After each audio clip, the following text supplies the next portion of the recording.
Okey, Assalamualaikum guys. Macam biasa, hari ni Sabtu, pasar malam.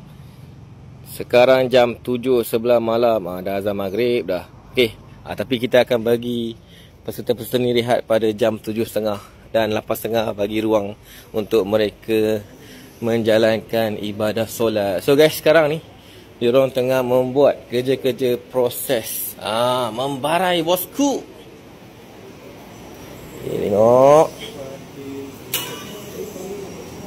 Tengok, yang ni comel ni. Ya Allah, hai. Sopan je. Tengok abang ni tengah membarai.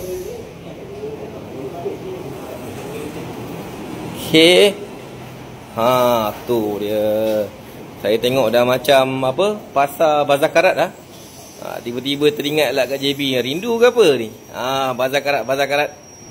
Okay guys, kalau korang nak sertai kursus penyamang udara di Melaka ataupun Johor, boleh Roger.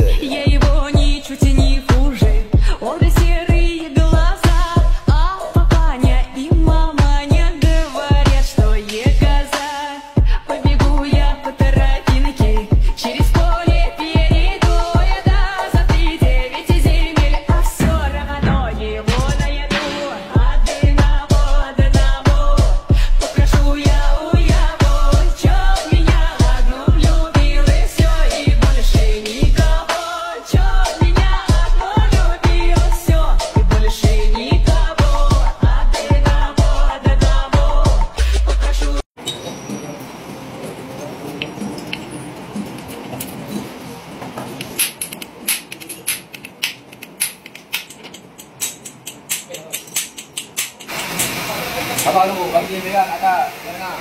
Okey, kat tu, rot yang tengah ni. Okey, tu. Tiga, relax. Dekat ni. Ni, lagi cek, nampak tak? Itu cantik. Belakang lagi dah makan saya, okey. Ya, buat healing dulu. Ada lagi. Macam sama macam kau tak buat apa-apa je bang. Angkat balik, angkat balik. Letak lagi.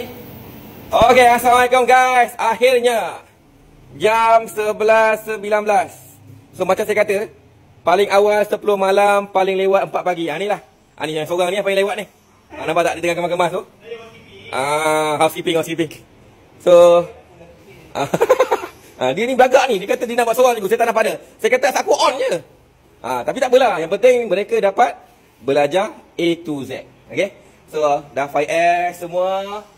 Mantap. Besok kita akan jumpa jam 8. 8.30 kita akan sarapan pagi. 8.30 kita akan mulakan kelas semula. Okay guys, stay tune. Jumpa live esok pagi. Bye-bye.